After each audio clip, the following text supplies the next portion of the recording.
Salve investidores! No vídeo de hoje, pessoal, vamos falar de alguns pontos que podem aumentar os seus dividendos ao longo do tempo. Eu falo isso porque algumas estratégias que eu usei e deu certo comigo, né? Aumentaram os meus dividendos ao longo do tempo. Aí eu tenho certeza que pode ajudar vocês também. Até mesmo porque muitas pessoas vêm me mandando mensagem e não estão muito satisfeitas com os dividendos que eu venho recebendo. Vamos lá, vamos tentar ajudar algumas estratégias que deram certo comigo, pode dar certo com vocês também. E essas estratégias que eu venho usando, eu não tirei da minha cabeça, né? Não foi uma coisa assim aleatória. Eu tirei boa parte da literatura, dos livros de investimento. Inclusive, pessoal, eu tô com alguns aqui na mão, né? O Faça Fortuna com Ações, antes que seja tarde, de Décio Bazin, me ajudou bastante e algumas ideias do vídeo de hoje eu tirei daqui também. Outro livro muito interessante é a Psicologia Financeira de Morgan Housel. O livro aqui, Dominando Ciclos de Mercado, também tem algumas ideias no nosso vídeo de hoje que eu tirei daqui, também me ajudou muito na jornada dos investimentos. Vejam, pessoal, que nosso vídeo de hoje é uma coletânea de ideias entre pesquisa, livros, literatura e minha própria experiência nos investimentos, tá bom? Tenho certeza que pode ajudar vocês, mas antes de começar, só peço aquela sua colaboração, né? Se inscreva no canal, deixe seu like, ative o sininho de notificações, que é muito importante, né? Porque toda vez que eu publicar um vídeo no YouTube, você vai acabar sendo notificado. Bora lá, pessoal, para os nossos estudos de hoje. E o primeiro ponto que eu queria conversar com vocês é sobre aluguel de ações, aluguel dos seus ativos. Isso aqui pode ser uma boa para rentabilizar a sua carteira. Basta você autorizar a sua corretora, no caso aqui da Rico, só vir aqui em aluguel de ações. Primeira vez que você entrar, é só você autorizar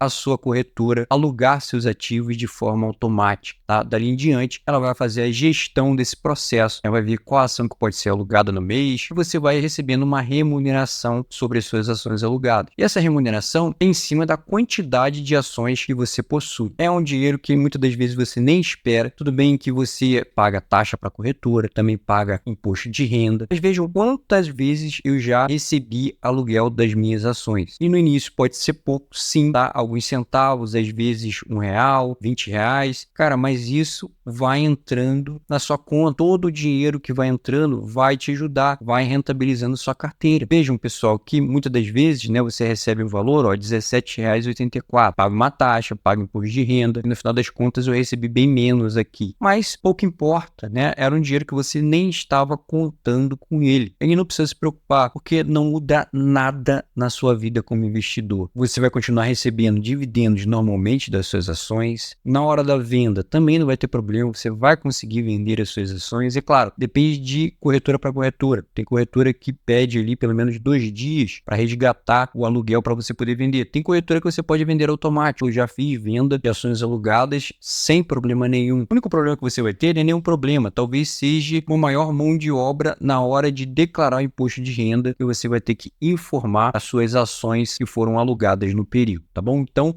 pense nisso, né? Aluguel de ações, se você ainda não autorizou sua corretora, autorize, que é mais um dinheiro entrando na sua conta, tá bom? E com o passar do tempo, né, conforme você vai aumentando as suas posições, mais dinheiro vai caindo do aluguel das suas ações, tá bom? E um outro ponto muito importante, pessoal, é você ter uma estratégia bem definida de investimento. E o que isso tem a ver com o aumento dos dividendos? Tudo. Tem uma frase, né, emblemática no mundo dos investimentos, que é mais aporte, menos giro de carteira. Você ter uma estratégia bem definida está ligado a você fazer menos giro de carteira. O que eu quero dizer com isso? Muitas das vezes a ansiedade faz com que você tome atitudes erradas nos investimentos. Na maioria das vezes, pessoal, isso aconteceu comigo também. Principalmente no início, você fica viciado pelo assunto investimento, fica abrindo a corretora a todo momento, toda hora, verifica se seu patrimônio subiu, se o seu patrimônio caiu, e nesse momento você facilmente é influenciado pelo mercado, pelas notícias de curto prazo, e isso vai te fazer mal. Vai fazer mal para o seu trabalho, para o seu foco, sua concentração, e muitas das vezes, né, baseado nisso, você vai tomar atitudes errado. Nesse momento aqui embaixo, muito influenciado pelas notícias de curto prazo, começaram a fazer giros, né? Pega de um investimento que está subindo, joga no investimento que está caindo, começa a mudar de classe de ativos, uma hora é ETF, outra hora é fundo imobiliário, outra hora é BDR, e no final das contas, você vai investindo mal. Você sempre entra no momento errado em cada ativo que você tem, e isso vai rentabilizar mal a sua carteira, você vai perder dividendos, vai deixar dinheiro na mesa, tá? Até porque quando você faz giro de carteira, muitas das vezes você acaba pagando impostos, taxas para B3 como emolumentos, por exemplo, pequenas taxas, né, que às vezes você nem percebe, mas estão ali, né, na sua nota de corretagem, e sem contar o spread, aquele valor que você vende e depois o valor que você compra de um novo ativo. né? Essa diferença se chama spread e muitas vezes você começa a perder dinheiro nesse ponto. Muito cuidado com esse vício dos investimentos e a sua ansiedade. A Bolsa de Valores, pessoal, tem me ensinado a cada dia que muitas das vezes fazer nada também é uma grande estratégia. Então, só para a gente exemplificar o giro de carteira, como é ruim para sua rentabilidade, para seus dividendos, tem um estudo aqui feito por Danny Williams. Tem vários estudos como esses, pessoal, na internet. É só você botar efeitos do giro de carteira no Google, por exemplo. Esse estudo foi feito ao longo de 28 anos, né? Uma aplicação inicial de R$40 mil, né? Sem aportes adicionais. E essa aplicação foi feita no CDB, que é uma renda fixa. Vejam que nesse primeiro caso, né, foi feito 28 giros de carteira no CDB, né? A pessoa saiu de R$40 mil e chegou aos R$276 mil. Foi uma rentabilidade muito bacana. Mas vejam que quanto menos giros a pessoa fez, a rentabilidade poderia ser muito melhor. Que a pessoa só fez 6 giros de carteira, né? Ela poderia ter saído de R$40 mil e ter chegado a R$324 mil.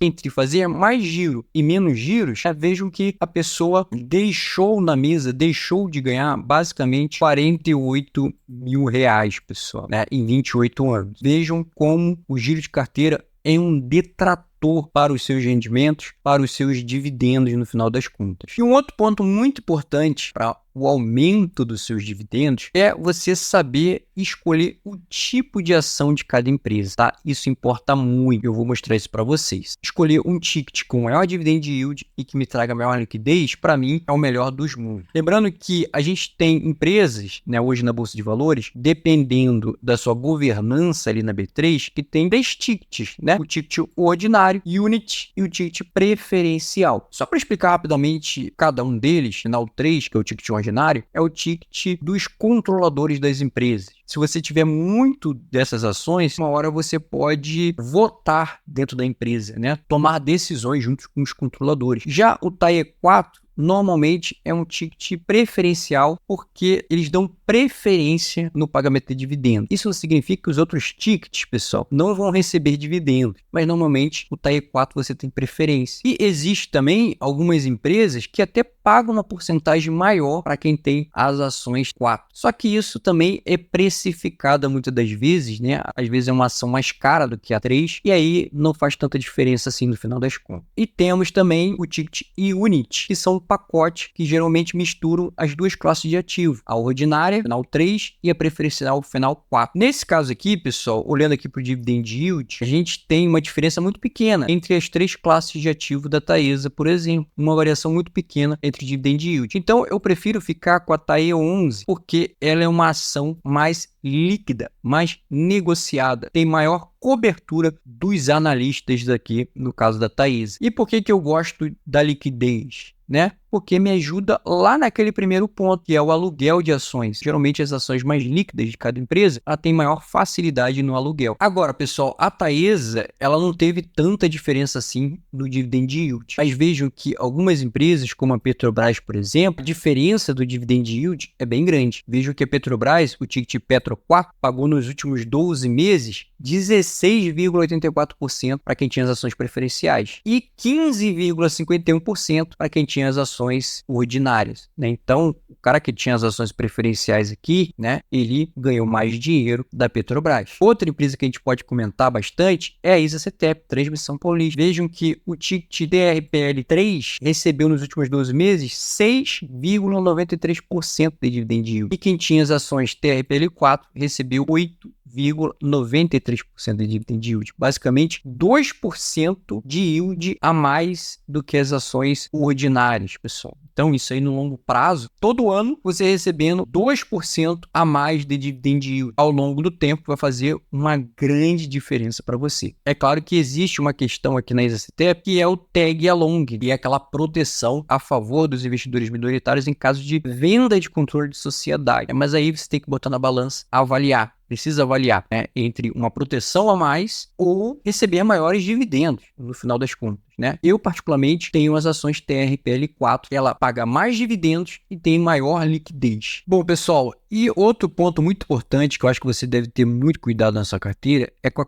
quantidade de ativos que você possui, né? Principalmente em relação a quanto tempo você está investindo e também quanto de patrimônio você tem, né? Eu botei até um exemplo aqui, ó. Começou a investir agora, né? Tem R$ 1.167 de patrimônio investido, né? Aí já tem 12 ativos, tem muitos ativos, até ativos de qualidade, pagadores de dividendos, mas ela começa a ter uma quantidade muito excessiva, né? E além disso, pouca quantidade de ações de cada empresa. E isso vai dificultando, né, a pessoa iniciante, principalmente, que vai tendo dificuldade de acompanhar as notícias, acompanhar o relatório de cada uma dessas empresas. Então, você vai começando a perder qualidade nos seus investimentos. No final das contas, você não ganha nem na valorização, porque imagina, uma CEMIG, por exemplo, você tem uma ação aqui, né? Se ela se valorizar muito, saiu de 10,78, foi para 12. Aí você ganhou aí mais ou menos R$2, né? Não é uma grande valorização assim. E quando uma empresa paga dividendo, você recebe muito pouco. A empresa vai te remunerar em cima da quantidade de ações que você possui. Então, muitas das vezes, quando você começa, pessoal, a investir, é melhor você ter menos ativo. Tem uma fórmula aqui do lado, né, para saber se você está com o número de ações adequado na sua carteira,